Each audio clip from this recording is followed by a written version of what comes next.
Nous sommes au parc André Citroën et dans cette vidéo, on va parler des réseaux sociaux. Je vais commencer par te donner l'avis de la science, je te partage ensuite mon avis après 3 mois d'arrêt des réseaux sociaux. Je finis comme d'habitude par la pensée de la semaine. Mesdames et messieurs, sans plus attendre, c'est parti pour l'avis de la science.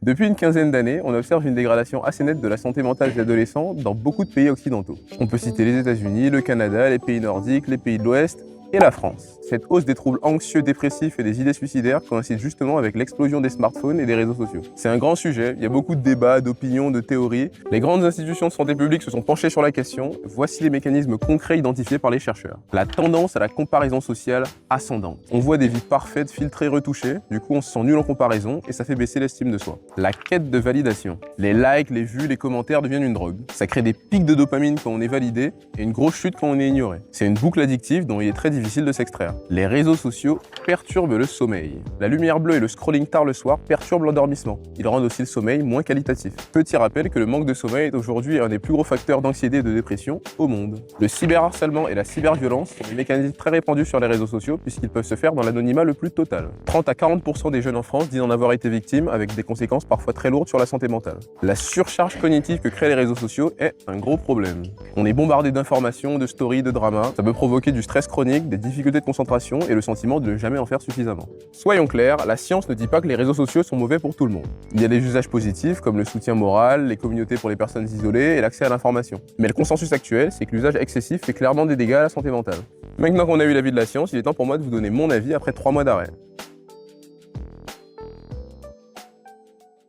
Vous vous en doutez probablement, mais après 3 mois d'arrêt des réseaux sociaux récréatifs, ma vie a changé pour le mieux. J'identifie 3 problèmes avec les réseaux sociaux. Le premier, c'est que les réseaux sociaux te poussent constamment à te comparer aux autres. On a aujourd'hui accès à la vie de millions de personnes. Tout le monde est représenté. On voit des mannequins, des acteurs, des businessmen, des sportifs, des stars, on voit de tout. Le problème, c'est que tous ces gens semblent avoir une vie bien meilleure que la tienne, ce qui te fait naturellement fantasmer sur ceux qu'ils ont au lieu de te concentrer sur ce que tu as. Ça crée un complexe d'infériorité qui est destructeur pour l'estime de soi.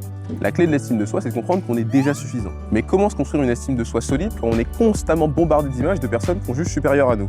2 solutions. Soit on comprend que la majorité de ce qu'on voit sur les réseaux sociaux n'est qu'une illusion, soit on arrête de s'exposer à ce genre de contenu. Le deuxième problème, c'est que les réseaux sociaux te volent ta dopamine. La dopamine est un neurotransmetteur qui pousse les êtres humains à faire des choses difficiles. On peut dire que c'est le neurotransmetteur de l'énergie. C'est une ressource limitée qui se renouvelle tous les jours pendant la nuit. À l'époque, ça permettait à nos ancêtres d'aller chasser, de se trouver un abri et d'aller attaquer la tribu voisine. Dans notre monde moderne, nous n'avons plus besoin de réaliser ce genre d'action. Mais la dopamine reste extrêmement utile pour être productif, pour lancer des projets, pour réaliser ses rêves. Le problème, c'est qu'on a trouvé plein de manières de générer la dopamine de manière artificielle, via le sucre, les drogues, le porno et surtout grâce au contenu ultra stimulant qu'on trouve sur les réseaux sociaux. Si ta première action au réveil, c'est de scroller sur TikTok, tu gaspilles tes stocks de dopamine et tu te retrouves à passer une journée entière en économie d'énergie. Chaque fois que tu te génères artificiellement un pic de dopamine, tu te prives d'une énergie précieuse que tu aurais pu allouer à la réalisation de tes projets. Ce qui m'amène à notre troisième point. Les réseaux sociaux sont une énorme perte de temps. T'as toujours l'impression que tu vas rater une information importante si tu n'ouvres pas l'application. Mais la vérité, c'est que tu pourrais bien rater une information importante de la vraie vie si tu passes ton temps les yeux rivés sur l'écran. T'as souvent l'impression d'apprendre des choses et de progresser grâce aux réseaux sociaux, mais c'est encore une illusion. C'est bien joli de regarder du contenu éducatif sur les réseaux, mais rien ne peut remplacer l'expérience qu'apporte l'action. Tout le temps passé sur l'écran et du temps passé en moins dans la vraie vie. Et il se trouve que les rêves se réalisent dans la vraie vie, donc lève les yeux de ton écran et arrête de perdre ton temps. Ton futur toi te remerciera. Bon, évidemment, il n'y a pas que du négatif, il y a énormément de bonnes choses à faire et à voir sur les réseaux sociaux. Je les utilise moi-même pour diffuser mon message, donc c'est qu'on peut clairement en faire bon usage. Le tout, c'est d'apprendre à utiliser les réseaux sociaux et de faire attention à ne pas se faire utiliser par les réseaux sociaux. Cette semaine, j'ai pensé à un truc. Ma vie n'a jamais été aussi remplie qu'aujourd'hui. J'ai tout le temps des trucs à faire. J'ai tellement de choses à faire que la semaine dernière, j'ai pensé à poser un jour de congé pour faire ma lessive. En parallèle de tout ce que je fais, je m'impose un style de vie assez strict. Plus de réseaux sociaux, plus de sucre, douche froide et j'en passe. Du temps que je m'autorisais tout, j'ai toujours imaginé que ce serait l'enfer de vivre comme ça. Je pensais que ce serait super dur de travailler toute la journée, d'arrêter les fast-foods, d'arrêter les réels Insta.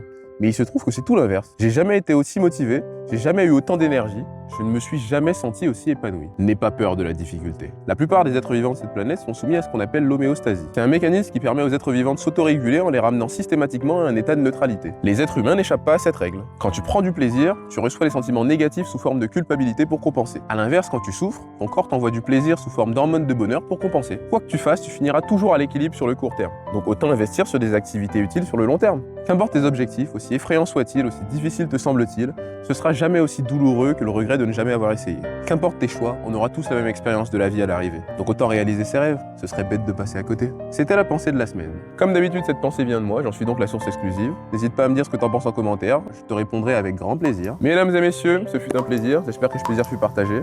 N'hésite pas à mettre un j'aime si tu as aimé cette vidéo. N'hésite pas à mettre un commentaire si tu veux m'aider à vaincre l'algorithme YouTube. N'hésite pas à t'abonner pour plus de contenu comme celui-là. Je te souhaite une merveilleuse journée et à la semaine prochaine pour de nouvelles aventures.